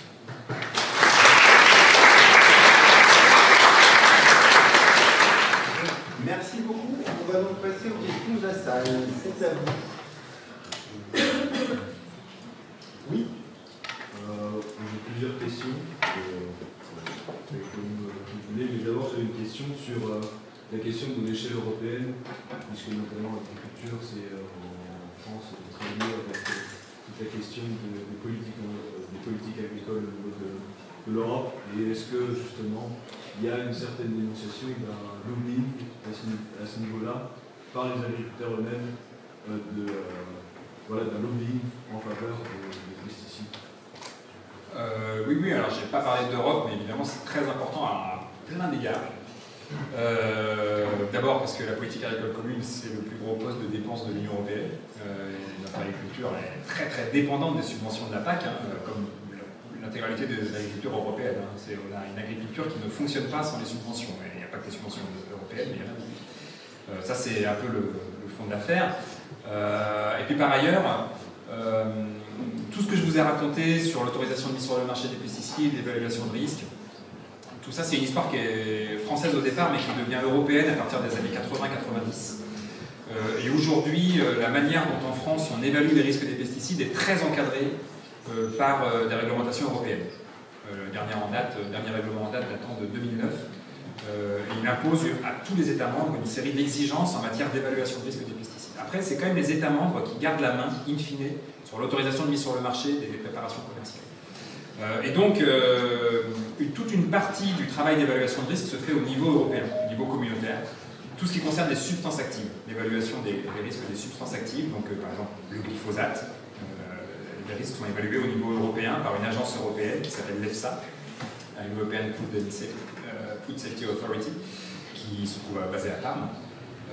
En revanche, les préparations commerciales, donc pas la substance active, mais la substance active plus les coformulants qui vont faire un produit qu'un agriculteur peut acheter dans sa coopérative, par exemple non pas le glyphosate mais le Roundup, ça c'est autorisé par les États membres. Voilà. Mais évidemment, il y a un niveau institutionnel essentiel joué par l'Union européenne, et qui est un niveau auquel sont souvent dénoncés des conflits d'intérêts entre les experts qui évaluent les dossiers des industriels et les industriels qui soumettent ces dossiers. Donc c'est tout à fait le cas. Oui. Pourquoi vous avez choisi ce sujet? Est-ce que vous avez un lien particulier avec cette problématique ou c'est juste ça vous intéresse? Eh bien, c'est une excellente question. Celle d'avant était très bien aussi. Oui et non. Alors j'ai un lien, moi je suis peut-être pas le seul ici, mais je viens d'une famille en partie agricole. Ille-et-Vilaine. Mais alors, c'est toujours compliqué rétrospectivement, d'autant que ça fait longtemps. Moi, c'est pas tellement ça qui m'a, je pense, motivé à travailler là-dessus. Alors, en tout cas, quand je me suis lancé dans cette enquête, c'était vraiment en 2009-2010. J'ai rien contre l'environnement, mais je veux dire, je suis pas parti. En tout cas, j'étais pas particulièrement écolo à l'époque, je crois pas qu'on pourrait dire ça. J'étais pas particulièrement intéressé par la chose agricole. En revanche, ça fait depuis ma thèse que je travaillais sur les questions de santé au travail. Moi, c'est plutôt ça mon entrée. Je pense que je fais partie d'une génération qui a été très marquée par le scandale de l'amiante. Le scandale de l'amiante, c'est les années 90 en France. Moi, j'avais 17 ans quand ça a explosé, au milieu des années 90. Je commençais à consommer de l'information. Je pense que ça m'a beaucoup marqué. 94, 95. Le scandale de l'amiante, pour vous donner une petite idée, l'amiante, c'est un produit qui est cancérogène. C'est un minéral qui a été très utilisé notamment dans les bâtiments, travaux publics, pour isoler, parce que c'est un isolant vraiment pas cher et diablement efficace. Le problème, c'est que la poussière d'amiante, quand l'amiante s'effrite, c'est très cancérogène, ça provoque des cancers de la plèvre. Ça, c'est la membrane qui entoure le poumon. Ça provoque aussi des cancers du poumon, mais ce qui est très particulier dans l'histoire de l'amiante, j'en dis deux mots, c'est que, ce produit cancérogène, notoirement cancérogène, classé cancérogène par les autorités internationales de référence en 1976, utilisé en France jusqu'en 1997. Donc, pendant 20 ans, on a utilisé un produit dont on savait qu'il était cancérogène avéré, c'était certain. Mais bien avant son classement en 1976 par le Centre international de recherche sur le cancer comme cancérogène avéré, on savait déjà que c'était dangereux. C'est un produit qu'on a utilisé massivement en sachant que c'était dangereux, en laissant s'y exposer des dizaines de milliers de travailleurs. Je le dis parce que le coût social de l'amiante, c'est un coût prohibitif. On estime que c'est 100 à 200 000 personnes qui, en France, sont mortes des suites d'une exposition professionnelle à l'amiante. Donc ça, c'est la première chose intéressante sur l'amiante. La deuxième chose, donc c'est massif, ça a été un gros scandale. Mais l'autre chose intéressante sur l'amiante, c'est que ça fait partie de ces très rares cancérogènes professionnels qui provoquent une maladie dite signature, c'est-à-dire une maladie dans laquelle on sait qu'il y a un lien très fort de présomption entre la maladie et l'exposition aux produits. Je vous dis, pour les pesticides, au niveau individuel, c'est quasiment impossible d'être certain que la maladie de Parkinson d'un agriculteur est provoquée par les pesticides. L'amiante, c'est un cas exceptionnel dans lequel il y a une maladie signature, donc le mésothéliome, le cancer de la plèvre, qui est un cancer rare. Et il n'y a pas de certitude absolue, mais un travailleur qui a été exposé à l'amiante et qui a un mésothéliome, il y a des chances très très très fortes que la cause de son mésothéliome, qui est un cancer mortel, soit l'exposition à l'amiante. Pourquoi je vous dis ça? Parce que j'arrive à votre question, mais on ne va pas faire une psychanalyse ici, hein, mais un peu avant le scandale de l'amiante, 3 ans avant le scandale de l'amiante, ma grand-mère maternelle, pas du tout l'agricultrice, il y avait à côté, elle, c'était la prof de bio. Elle est décédée d'un mésothéliome. Et moi j'avais 14 ans, moi je tenais beaucoup à cette grand-mère, et j'ai compris dans les discussions familiales que les gens, mon père, mon oncle, avaient compris que c'était l'amiante. Bon, ça a été dit, c'est l'amiante, parce qu'elle était prof de bio, elle était prof de bio, elle n'était pas dans le BTP. En fait, il y a eu pas mal, parmi ces victimes de l'amiante, il y a eu pas mal de personnes travaillant dans des lycées, des collèges qui ont été construits après-guerre avec de l'amiante et dont les locaux se sont détériorés et donc ont pu être exposés à l'amiante. Voilà. À l'époque, je pense que cette information, je l'ai entendue, j'en ai rien fait, je me suis pas dit, ah, mais c'est dégueulasse, les gens meurent de maladies professionnelles et j'ai perdu ma grand-mère à cause de ça. Je crois que c'est pas du tout comme ça que ça s'est passé. En revanche, je pense que ça a mis en moi une question qui est plutôt comment on accepte ça. Comment ça se fait que collectivement on accepte ça. Voilà. Parce que je voyais même ma famille, les membres de ma famille acceptaient très bien ça finalement. Voilà, c'est l'amiante. Bon, on y peut. Ça, je crois que ça m'a beaucoup travaillé, donc ça continue à me travailler. C'était une longue réponse. Une bonne réponse. D'autres questions? Oui. J'avais aussi une autre question, toujours un peu sur l'échelle au-delà de la France. Est-ce qu'il y avait un pattern géographique dans les différents agriculteurs à la création de l'association? Et est-ce que, justement, il y avait aussi des contacts avec les agriculteurs au-delà de la France? Parce que, du coup, il y a aussi, je suppose qu'il y a potentiellement aussi ces problèmes. Oui, alors il y a la question du pattern régional, la réponse est oui et non. Alors plutôt non, parce que je vous l'ai dit, mais les cas d'agriculteurs qui vont fonder Phytolithium sont éparpillés sur l'ensemble du territoire national, métropolitain en réalité, hexagonal. Mais néanmoins, il y en a de l'Est, du Sud, de l'Ouest. Il y a quand même une espèce de petit cluster, mais qui ne dit rien de la réalité des expositions. C'est pas parce que... D'ailleurs, je vais m'en profiter pour vous parler après de mon enquête sur les enfants. Il y a un petit cluster charentais. Parce que le président fondateur de l'association, j'en ai pas parlé ici, mais c'est Paul François, il a eu une notoriété à ce moment-là parce qu'il était en procès contre Monsanto, un procès qu'il a gagné.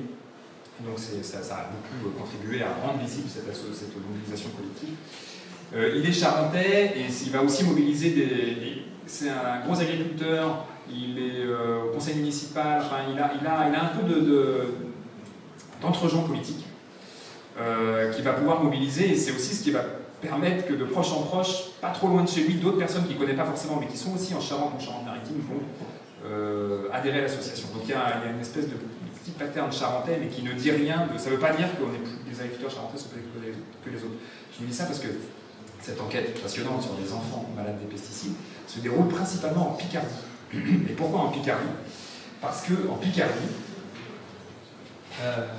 a été créé, au moment où le livre sortait, un médecin du travail hospitalo-universitaire du CHU d'Amiens-Picardie, Sylvain Chameau, que vous voyez ici, a créé une consultation dédiée à ces enfants atteints de maladies provoquées par l'exposition professionnelle de leurs parents aux pesticides.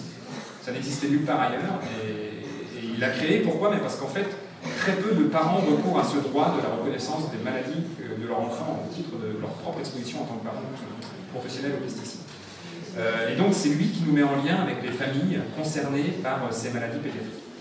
Et donc là aussi, on a une enquête qui est très clusterisée autour d'Amiens, toute la Picardie. Ça ne dit rien, évidemment, ça ne veut pas dire qu'il y a plus d'enfants malades du fait des pesticides. Et ensuite, sur les liens avec l'international, Phytolithium a travaillé à nouer des liens avec l'international, en Belgique un peu, au Québec pas mal. Après, à mes yeux, ça n'a pas eu de conséquences majeures sur l'action collective.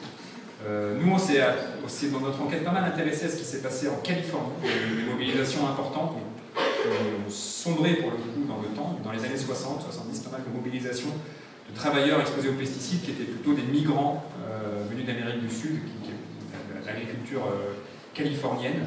La Californie, évidemment, c'est la tech, mais c'est aussi l'agriculture. Hein. C'est le plus gros état agricole américain en termes de valeur ajoutée. Pas forcément comme ça qu'on le voit, mais c'est le cas. Et c'est une agriculture qui repose massivement sur l'utilisation d'une main-d'œuvre déqualifiée, migrante, souvent sans papier, illégale, venue d'Amérique centrale. Et dans les années 60, il y a eu des mouvements sociaux importants, mais qui ont périclité par la suite. Voilà, et ça, par exemple, quand on a commencé l'enquête, je pense que les phytovictimes n'étaient pas du tout au courant. C'est pas des choses qui se conservent, qui se transmettent dans le temps. Oui.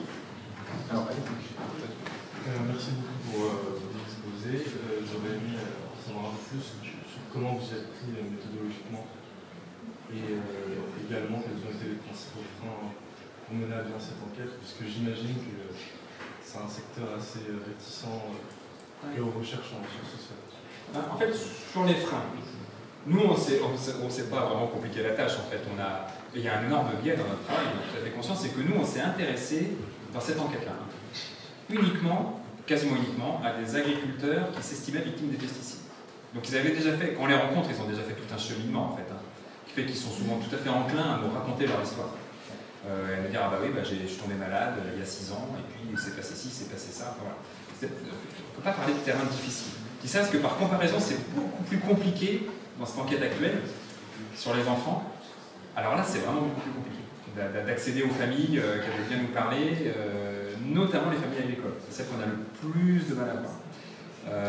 Parce que parler de sa maladie à soi, provoquée par son exposition à soi aux pesticides qu'on a utilisés sur son exploitation, c'est une chose. Parler de la maladie de son enfant qui peut-être pourrait être liée aux pesticides qu'on a utilisés depuis 20 ans ou 30 ans sur l'exploitation, ça c'est vraiment plus compliqué. Et donc on a bien du mal à voir les familles agricoles. Il arrive qu'on voit les mamans qui ne travaillent pas en agriculture, en douce, sans que leur mari soit au courant. Parce que voilà, ça c'est un terrain un peu compliqué. Mais ce terrain-là n'était pas difficile parce qu'on est rentré par les carrières disciplinaires de gens qui avaient déjà fait ce travail. Voilà, sur l'enquête, l'enquête c'est à la fois beaucoup de récits de vie très longs de ces agriculteurs. Donc, c'est des récits de maladie, c'est des récits professionnels, c'est des récits de comment la ferme elle a évolué au fil du temps. Et puis c'est des récits, ce qui nous intéresse nous, en fait, c'est une enquête sur l'enquête, parce qu'on s'intéresse à des gens qui eux-mêmes ont mené leur propre enquête sur le lien entre leur santé et ce à quoi ils ont été exposés. Et c'est souvent là qu'on s'est rendu compte que en fait, c'est pas eux qui avaient mené l'enquête. Très souvent, on prenait rendez-vous avec un agriculteur dont on savait qu'il était membre de l'association, pour qu'il nous raconte son histoire. On était accueillis sur l'exploitation. Souvent, il y avait donc c'était quasiment exclusivement des hommes. Ils étaient presque tous mariés. Donc souvent, la conjointe était là quand on arrivait. Elle nous servait un café. Et puis elle disparaissait. Et puis on commençait l'entretien. Et puis on rentrait dans les détails sur les questions de santé. Et puis, à ce moment-là, l'agriculteur, à un moment souvent, disait bon, ce qui serait bien, ce serait d'avoir mon dossier médical pour que je réponde plus personne. Parce que nous, on posait plein de questions sur les dates, et ça, c'était quand, et après, il s'est passé quoi. Et donc, à un moment, il faut chercher le dossier médical, et là, souvent, il appelle sa conjointe pour dire mon dossier, s'il te plaît. Elle arrive, et en fait, l'entretien devient spontanément un entretien de couple. Ce n'était pas du tout prévu au départ. Parce qu'en fait, ces questions de santé sont prises en charge par la conjointe. C'est une généralité que je dis, hein, mais c'est avéré assez vrai. Et donc, en fait, c'est en faisant cet entretien de couple qu'on s'est rendu compte que souvent l'enquêteur auquel on s'intéressait était en fait une enquêtrice. C'est souvent la conjointe qui a pris en charge ce travail d'investigation d'un lien possible entre l'exposition de son conjoint aux pesticides et sa maladie. Voilà, donc le gros du matériau, c'était d'abord ces récits de vie et la collecte de tous ces documents médicaux, parce que c'est eux qui permettent de faire des chronologies, c'est eux qui permettent aussi de comprendre des parcours, des accidents de parcours et comment... voilà, c'est quand même dans la prise en charge médicale, malgré tous les errements du jugement médical, c'est souvent là qu'à un moment va naître cette idée que peut-être c'est l'exposition aux pesticides. Donc ça, c'était un peu les sources principales. Après, on a beaucoup suivi les procès et puis il y a eu beaucoup d'observations. La vie de l'association, on est allé à toutes les AG, on a participé au conseil d'administration. On a même fait pour l'association En fait, quand vous suivez sur le long terme un groupe comme ça, vous vous trouvez en position un peu de débiteur. Le genre de service que vous rendez n'est pas toujours évident en tant que sociologue. Alors, l'association a quand même vu assez rapidement le profit qu'il y avait à nous faire parler, même si on ne dit pas toujours forcément, c'est pas une agiographie qu'on fait, je pense que vous l'avez compris en m'écoutant, c'est pas la glorification de cette association, mais en même temps, nous-mêmes, à titre personnel, on est quand même, d'ailleurs on le dit dans la conclusion du livre, c'est des histoires qui nous ont beaucoup touchés personnellement, enfin, voilà, on n'est pas là à dire c'est cette association qui fait une critique qui est très domestiquée, c'est beaucoup plus compliqué que ça. Mais, à un moment, il faut parfois rendre des services concrets. Par exemple, l'association nous a demandé à un moment de faire, c'était en plein conflit interne, ils nous ont demandé de faire de la médiation. Parce que souvent, le rôle du sociologue n'est pas très clair, un sociologue, un psychologue, un coach, tout ça. Et on s'est questionné, mais ça nous paraissait compliqué de dire non, on ne peut pas vous aider dans votre galère et on ne va pas faire de la médiation tous les jours. On a fait 2 journées de médiation avec eux, on a essayé de mettre sur la table les conflits. Alors, Noémie avait des formations en communication non violente. Donc, il a mis ça à profit pour essayer de crever les abcès et faire en sorte que les gens ne se prennent pas dessus. Mais c'est pas du tout notre travail. Donc ça fait partie aussi du terrain et des conditions d'accès au terrain. Je ne dirais pas que ça en fait un terrain difficile, ça en fait un terrain émotionnellement prenant, c'est sûr, mais comme plein d'autres.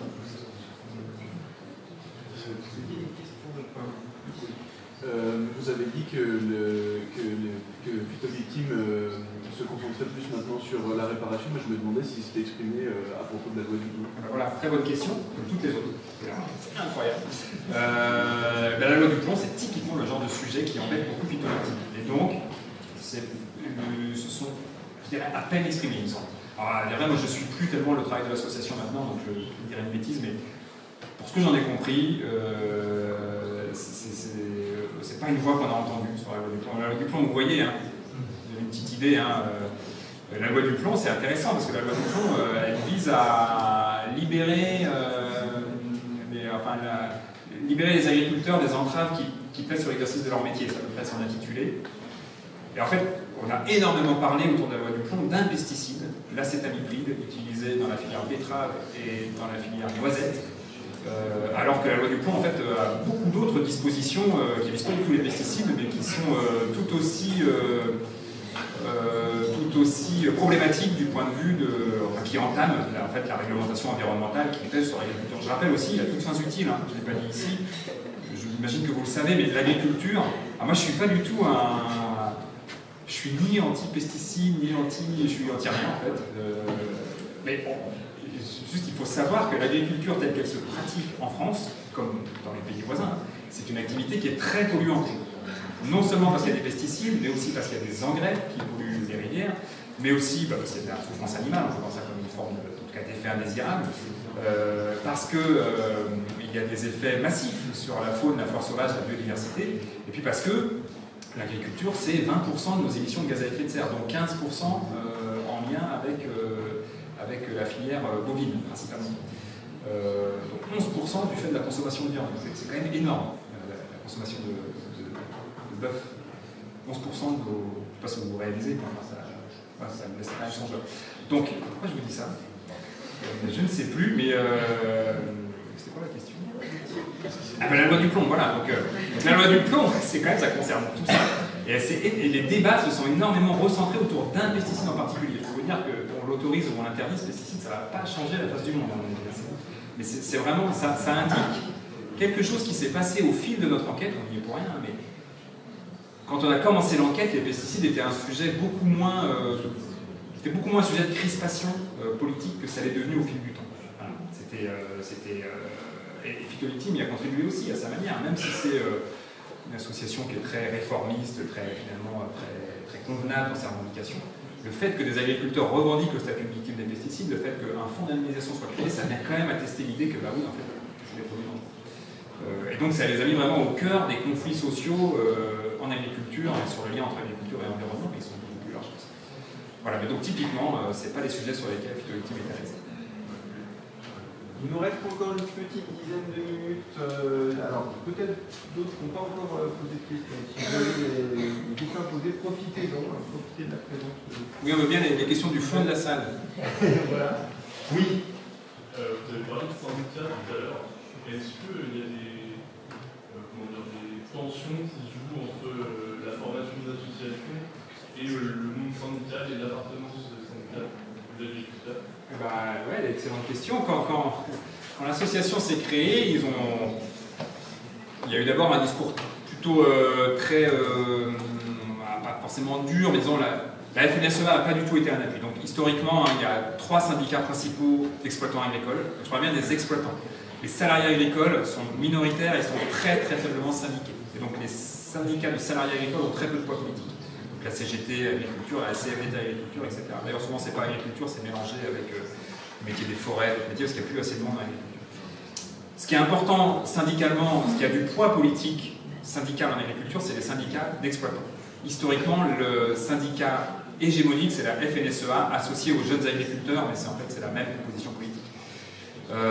Dans les années 80 et 90, sont venues des formes de contestation de ce monopole politique. Sur la gauche, c'est la Confédération paysanne, et sur la droite, c'est la coordination rurale.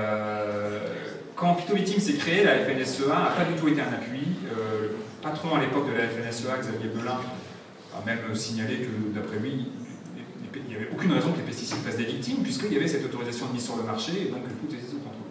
La Confédération paysanne a plus été une aide, mais en même temps, la Confédération paysanne n'est pas très à l'aise avec cette question des pesticides, parce que ce que défend la Confédération paysanne, c'est une agriculture paysanne, c'est-à-dire on réduit la voilure, on arrête d'augmenter les surfaces des terres, on arrête de surinvestir dans de très grosses machines, mais ce n'est pas une agriculture bio ou sans pesticides que défend systématiquement voilà. En fait, faire une agriculture paysanne sans pesticides, c'est pas forcément évident non plus. Donc c'est pas un sujet avec lequel la Confédération est très à l'aise. Et donc ça a été un appui, mais de loin. Voilà, quant à la coordination rurale, je ne pense pas qu'il y ait eu de lien particulier. Mais ce que je veux dire, c'est qu'au fil de ces assemblées générales, Phyto Victime a toujours veillé à inviter, par exemple, les représentants locaux de la fédération départementale de la FNSEA. Garder des bons liens. Voilà, c'est typiquement un marqueur du genre de proposition politique que soutient Phyto Victime, c'est-à-dire il faut parler à tout le monde, il faut se fâcher avec personne, on n'est pas des fous furieux. Il y avait d'autres mains qui étaient levées. Non, c'est bon. On peut revenir à votre question à l'oreille.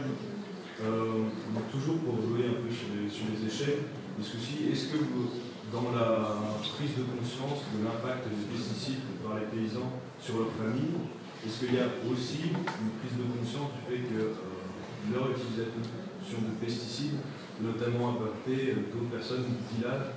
Je parle de ça parce que dans mon village, on avait eu un peu une controverse, on va dire, sur la pollution de l'eau.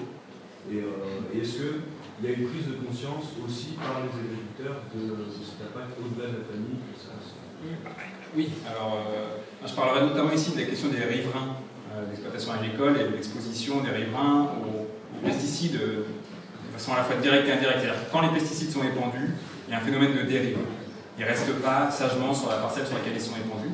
Alors, ça se traduit réglementairement par des conditions maximales de vitesse de vent au-dessus desquelles on ne peut pas traiter. Mais même avec les vitesses de vent réglementairement autorisées, il peut y avoir de la dérive, et en plus de ça, comme c'est à peu près invérifiable et incontrôlable, il arrive tout à fait qu'il y ait des traitements qui aient lieu avec des vitesses de vent trop importantes. Bref, il y a de la dérive et ça peut aller chez les voisins. Depuis 2019, il existe en France une réglementation qui oblige à ce qu'il y ait des distances de sécurité entre les habitations et les parcelles agricoles sur lesquelles les pesticides sont épandus. Donc c'est 3 à 5 mètres.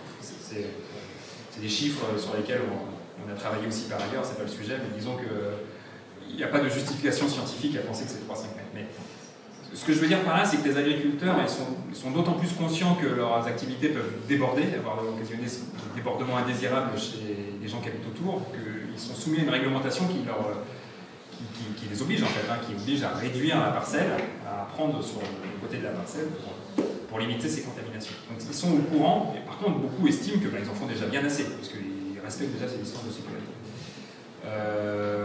Alors au sein de Phyto Victime, c'est intéressant parce que vous avez parlé du président historique de Phyto Victime, c'est plus lui le président, mais c'est le président fondateur, et pendant 10 ans ça a été lui, la figure vraiment de proue de Phyto Victime, c'est Paul François, gros céréalier charentais, 400 hectares, et lui, en 2015, au bout d'un moment, il va accepter de convertir son exploitation au bio. Ça va être le seul.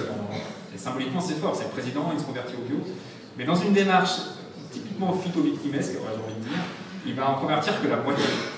200 hectares sur les 400, mais quels 200 hectares? Les 200 hectares qui jouxtent les propriétés de voisins, propriétés résidentielles. Voilà. Ça c'est vraiment la très bonne illustration de la manière de raisonner et de fonctionner de l'association. On ne va pas changer le cœur du système, mais on va limiter ses effets de marge, ses effets indésirables. Voilà, mais oui, je pense que les agriculteurs ils savent que leurs activités sont polluantes. C'est pas une surprise, mais ils savent aussi qu'ils ont une réglementation contraignante. Et encore une fois, il faut bien imaginer que tout ça, c'est des TPE à l'échelle d'un individu. Et ça ne va pas de soi, en fait. Hein. C'est des réglementations qui sont souvent complexes. Qui sont complexes aussi parce qu'elles ont été surnégociées par la FNSEA. Et en fait, ça, avec plein d'exemptions, quelque part, ça pense dans la queue. Hein. Après, on se plaint que la réglementation est complexe, mais elle est aussi très complexe parce que les porte-paroles politiques des agriculteurs ont négocié de telle manière qu'à la fin, il dirait l'autre, on n'y comprend plus rien. Mais enfin voilà, pour un agriculteur, c'est pas facile en fait d'appliquer tout ça bien. Mais ils sont conscients qu'il existe des pollutions et ils sont aussi conscients qu'il y a des réglementations qui sont censées les empêcher. Dans les faits, elles ne fonctionnent pas bien. Avez-vous encore des questions? Oui. J'ai une question. Alors, j'ai raté la première partie de votre intervention. Je peux la refaire. Hein. Je ne sais pas si vous avez parlé, si lors de votre enquête vous intéressez à la question du chlordécone sur le territoire. J'en ai pas parlé.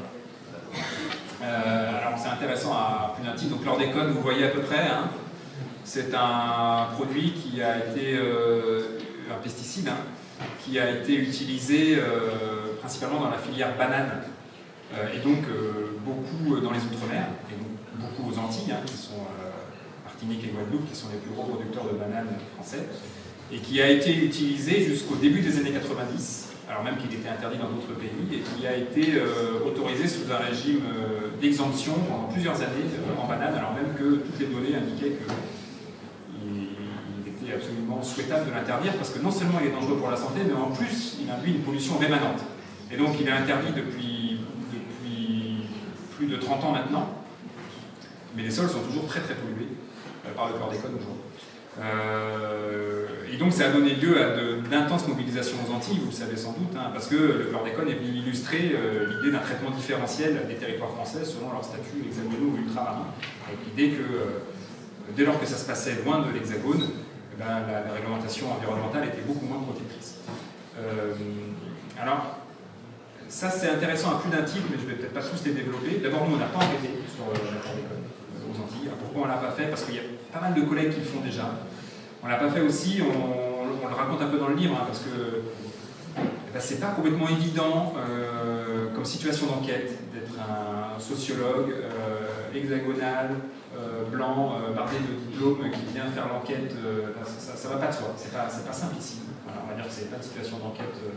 D'ailleurs, les collègues qui font ces enquêtes-là sont souvent dans des situations pas évidentes. Mais accessoirement, nous, notre port d'entrée, c'est Phytovictime. Et Phytovictime, pendant longtemps, a fonctionné comme si la France agricole, c'était la France hexagonale. Il n'était pas question d'agriculture ailleurs, dans d'autres France que celle-là. C'est vraiment tardivement que Phytovictime s'est positionné sur la question des Antilles. Et de manière qui est intéressante, c'est qu'en fait, une délégation de Phytovictime a été ouverte en Martinique, je crois, mais elle a été très largement financée par le ministère de l'Agriculture. Et elle est censée aider les populations locales à accéder à leurs droits et à la réparation des maladies professionnelles induites par l'exposition au chlordécone. Et pourquoi Phytovictime est financé par le ministère de l'Agriculture pour faire ça? Parce que Phytovictime apparaît aux yeux des institutions comme un acteur avec lequel on peut discuter. Contrairement à pas mal d'associations locales qui sont beaucoup plus virulentes, beaucoup plus dénonciatrices d'un État colonial, etc. Phytovictime n'étant pas du tout dans ce registre-là. Il apparaît comme un partenaire beaucoup plus naturel pour les institutions. Ça aussi, ça vient un peu marquer cette forme d'institutionnalisation de l'action collective. Voilà ce que je pourrais dire, mais il y a évidemment énormément de choses à dire sur le chlordécone aux Antilles. Merci, il y a place encore pour une ou deux petites questions. Oui. Moi, je me suis surprise parce que, comment dire, après cette conférence-là, moi aussi j'ai un peu un sentiment d'injustice finalement. Et moi, je me suis surprise quand vous avez dit que vous n'étiez pas anti-pesticides. Est-ce que votre démarche de sociologue est vraiment purement descriptive ou à la fin de cette enquête de 10 ans, vous n'avez pas finalement un peu acquis quand même une idée de ce qu'il faudrait faire, une idée au moins, est-ce qu'on, dans cette controverse-là, est-ce qu'on révolutionne, est-ce qu'on réforme?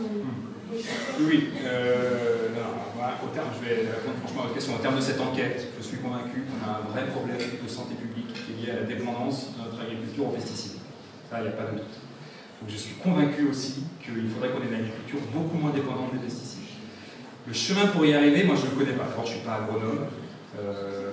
Quelque part, ce n'est pas dans mon champ de compétences. Par contre, le constat, je pense que les études sociologiques comme celles qu'on fait contribuent tout autant que les études épidémiologiques que j'ai citées par exemple, ou d'autres. C'est-à-dire que la dépendance de notre agriculture à une chimie dangereuse, elle a un coût.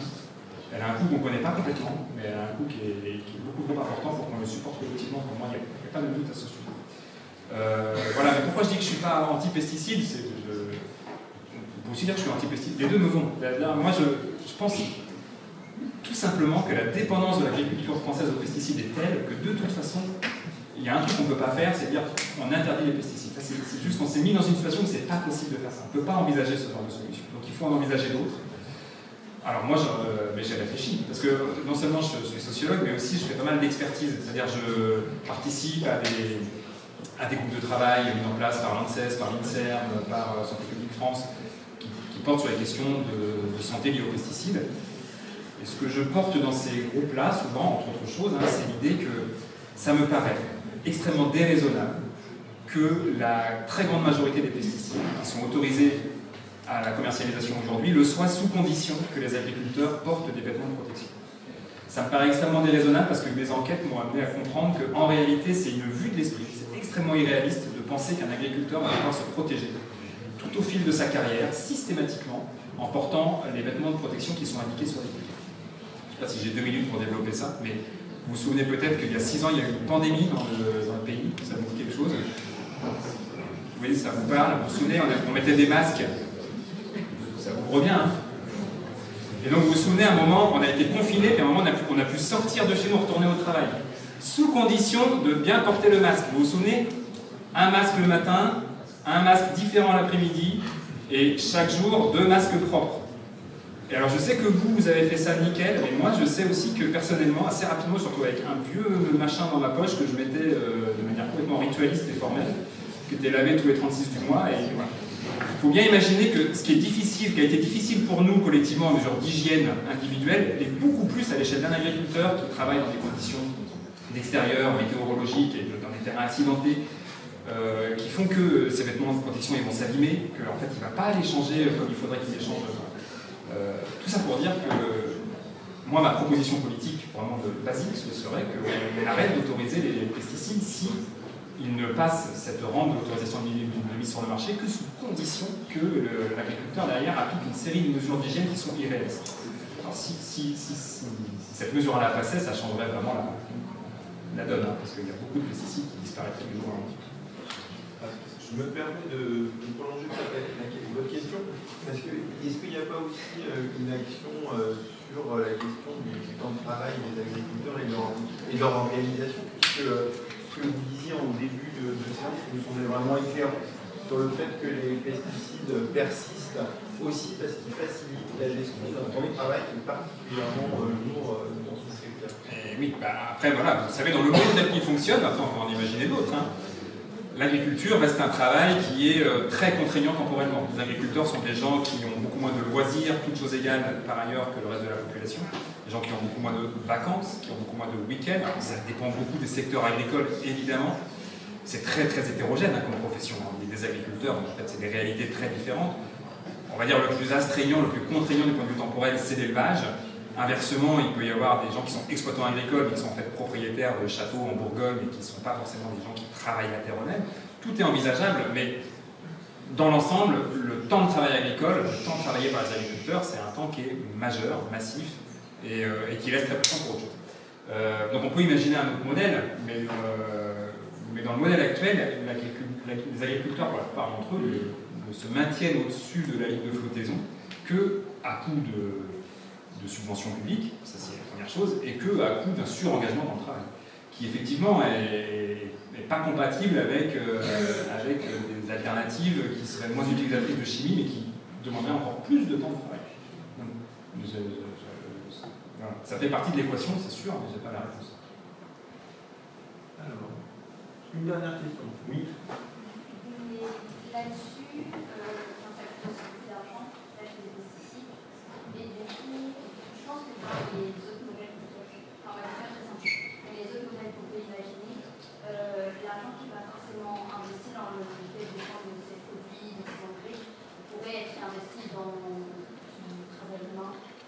Oui. Votre méthode de désherbage ou de finiculture. Ça pourrait, parce qu'effectivement, la note se chiffre en dizaines de milliers d'euros souvent sur l'année. Donc c'est pas anodin. Après, le coût d'un salarié agricole, c'est quand même plus que ça. La vérité, moi, c'est à mon humble avis, hein, c'est que ce raisonnement-là, il ne faut pas l'avoir au niveau des exploitations agricoles. Et de manière générale, je pense qu'il ne faut pas appréhender la question du changement agricole au niveau des exploitations, mais plutôt au niveau des politiques publiques. Ce qui me semble plutôt frappant, moi, c'est que l'agriculture, je vous l'ai dit, elle est très très subventionnée.